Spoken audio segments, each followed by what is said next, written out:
And, of course, we have my favorite student, good old Ann. Ann Serkey. A few years ago, I was bored. I Googled Ann Serkey, and it turns out that it looks like that's a website where university students are putting stuff to cheat with, believe it or not. That's my impression. Fellas, can you take the hoodies off? Because it's too tough for me to tell if you have headphones on. And I apologize for... Okay, I'll live with it then. It's this weird dynamic we're in. Probably before I retire, there'll be headphones that you can implant under your skin or something creepy like that. And you know teenagers will go for that, so we'll see. Number one, I'm going to be fussy all or nothing this time. No part marks. Mark your own. 5.5 times 10 to the 3 or 4? Yeah, don't count zeros. Count decimal places. Times 10 to the 4th. Again, if you haven't finished the quiz, foolish would be copying this out as we go. I would at least try the quiz tonight and mark it myself tonight. B, 4.2 times 10 to the negative. Good. 3.64 times 10 to the negative 5? Yep. And 1.236 times 10 to the positive 7. Okay? So all or nothing on those ones this time. Number 2 says perform the following operations on your calculator. Okay, I notice for both of these we're multiplying, dividing. The sig fig rule there is you count the number of sig figs. So 2 sig figs, 2 sig figs. I'm going to do my final answer to 2 sig figs. I don't round off ahead of time. 7.1 scientific notation button, negative 4 times 3.6 scientific notation button, negative 7. And I get, 2.5. Wait a minute. How many sig figs am I going to round to? That's this first 5. Is this 5 going to stay a 5 or become a 6? Okay. So final answer, and I'm going to be fussy, all or nothing. 2.6 times 10 to the negative 10.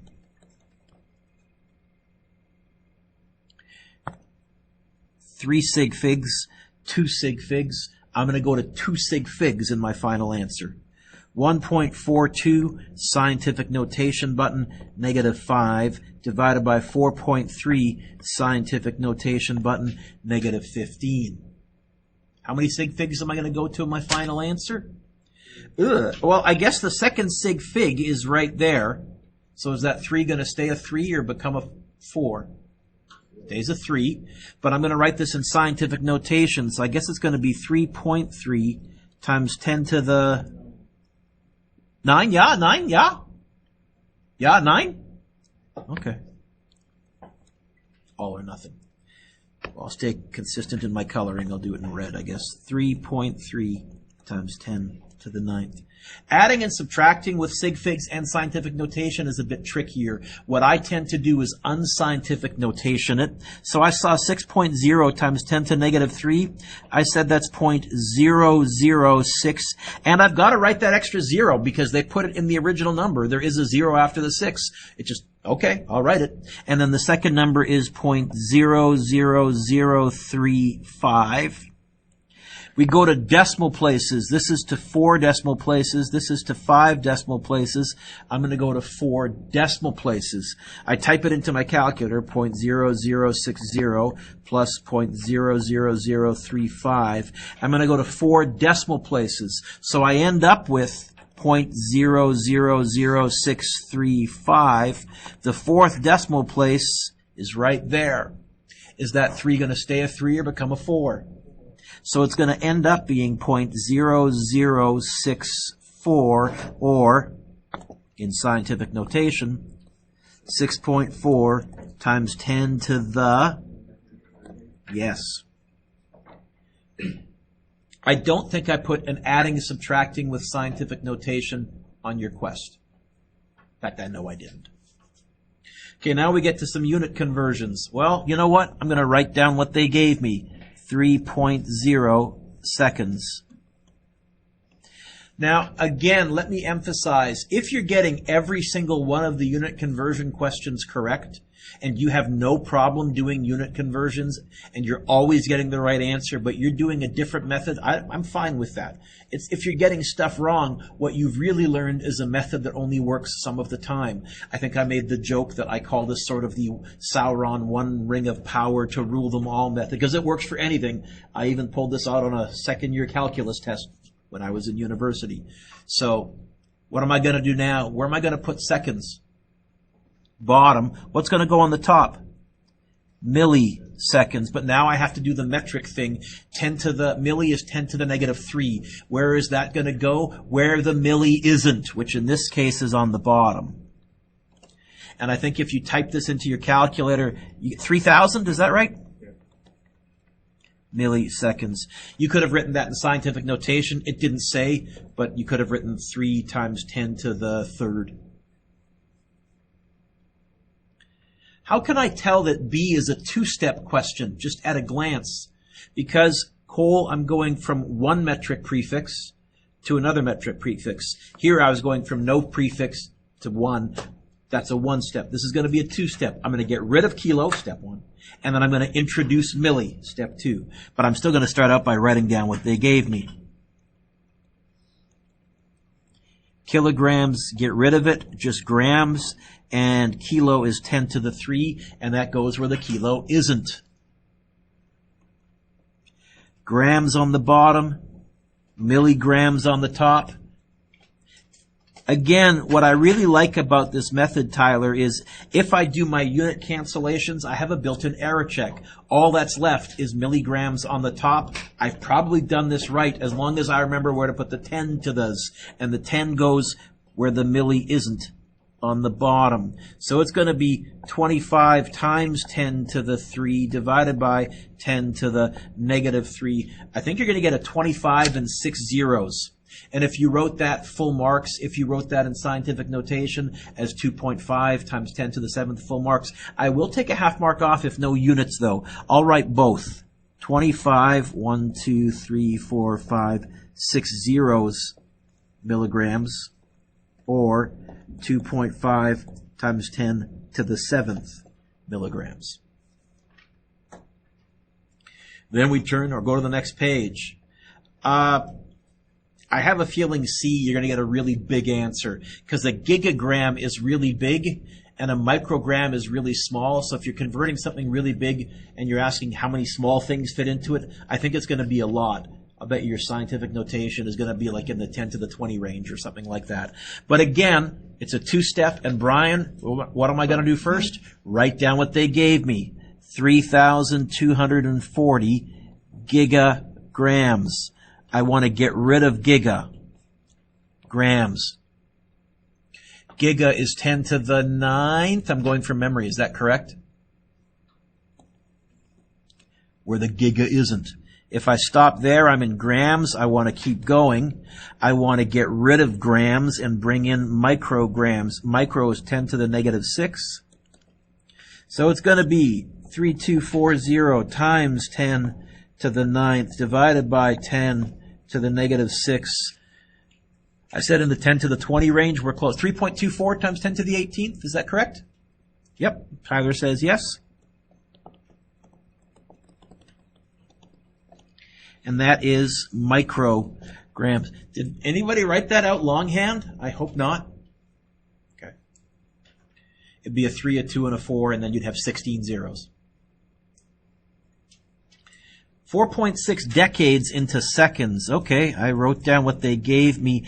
First I did that for decades, and then I thought, you know what, that might be days later on, so I chose to abbreviate decades as DEC, just to hedge my bets so I don't get mixed up. I can change decades into years, because I know 10 years is 1 decade. Then I can change years into days because I know 365 days is 1 year. Now, if some of you went straight into hours because you've memorized the conversion factor, I haven't. I know it's 8,000 something, but I've never bothered memorizing it because I don't like memorizing stuff if I can figure things out. I want to get rid of days into hours. 24 hours is 1 day. And just checking my units right now, I'm in hours, and I have remembered that for hours and seconds, it is 3,600 seconds is 1 hour. So I think it's going to be 4.6 times 10 times 365 times 24 times 3,600. Technically divided by 1, divided by 1, divided by 1, divided by 1. Will dividing by 1 change anything? We skip that. And I get 1450656 and 3 zeros. If you rounded that off, like 1.45 times 10 to the 9th, I'm fine with that.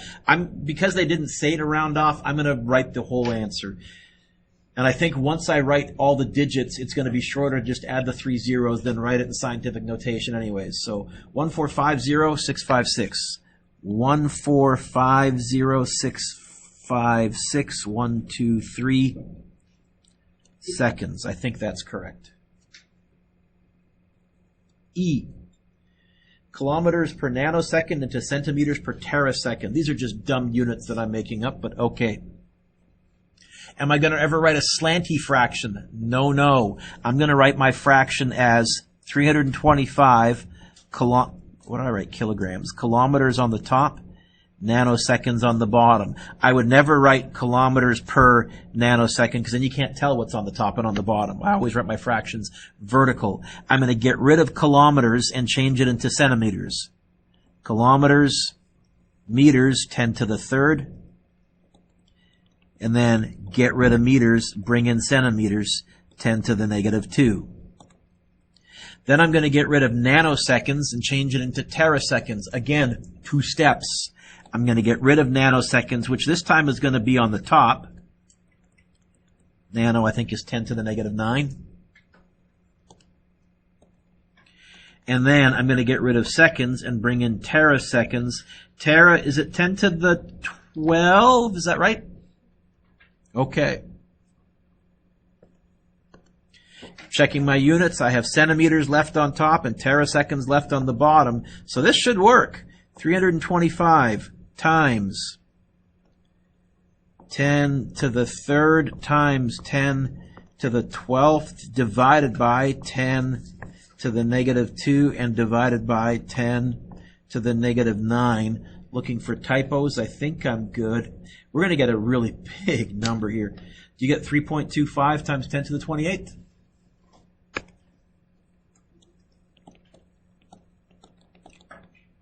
Units, centimeters per terasecond. What a dumb set of units. Okay. Now we get to the sig figs. 3 sig figs, 2 sig figs. I'm going to round to 2 sig figs. It's going to be 1.25 times 0.5. I don't need to type the 0. It's not going to make a difference, but I need to include it in my sig figs. 2 sig figs, I'm going to round. Is that 2 going to stay a 2 or become a 3?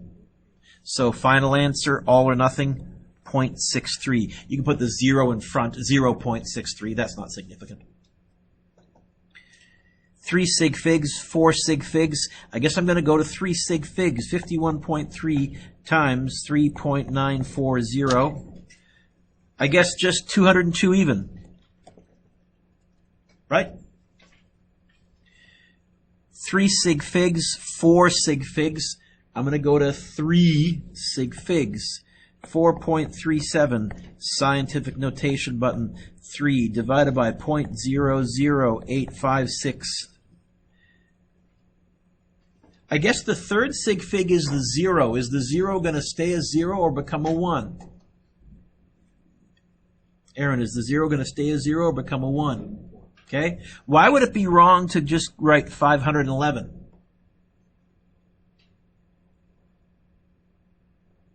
Is the answer 511? 511 what? Yeah, and that's why these zeros, they're seen as placeholders, but not as significant digits. Adding and subtracting, little different rule. Now I'm looking at decimal places. 3 decimal places, 5 decimal places. I'm going to go to 3 decimal places. So it's going to be 38.002 plus 0.12378. And 3 decimal places is that 5. Is that 5 going to stay a 5 or become a 6? 38.126. Good. Adding and subtracting, 2 decimal places, 1 decimal place. I'm going to go to 1 decimal place, and I'm also going to remind myself, hit your subtraction button, Mr. Dewick, because you've been adding so much, you might accidentally do that. 1 decimal place, that's this 8. Is this 8 going to stay an 8 or become a 9? 446.9.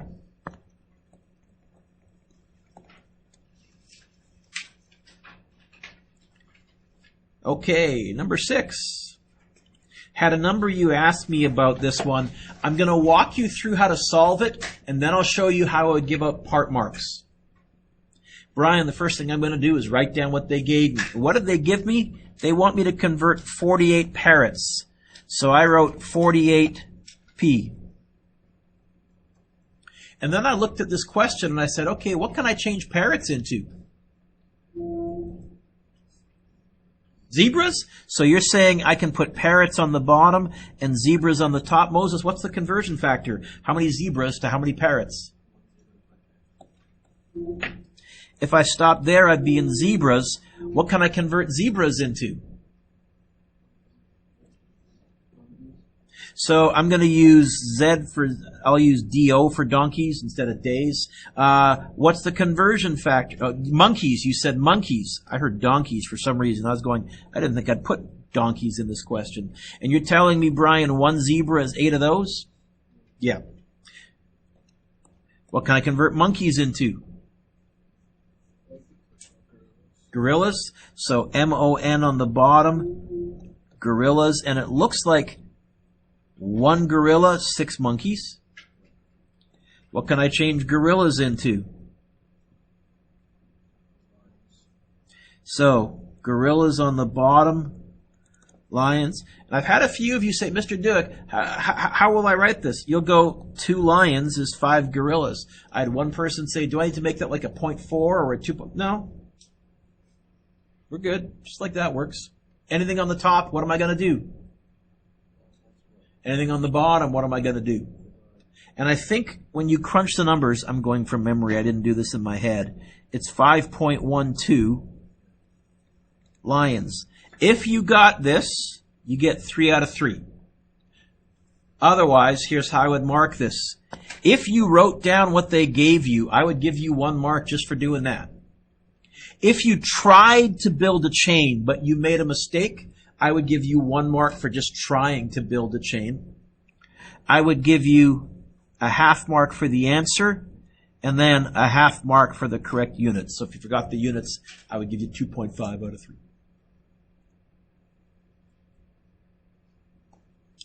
Number 4. John estimates the height of a lamppost to be 8. Actual height is 7.6. Calculate the absolute error. It's going to be 8 minus 7.6, which is 0.4 meters, 1 mark. Percentage error, it's going to be 0.4 divided by which one?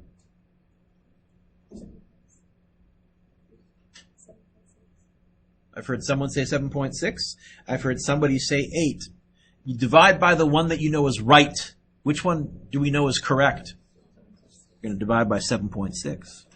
And then times 100 to turn it into a percent.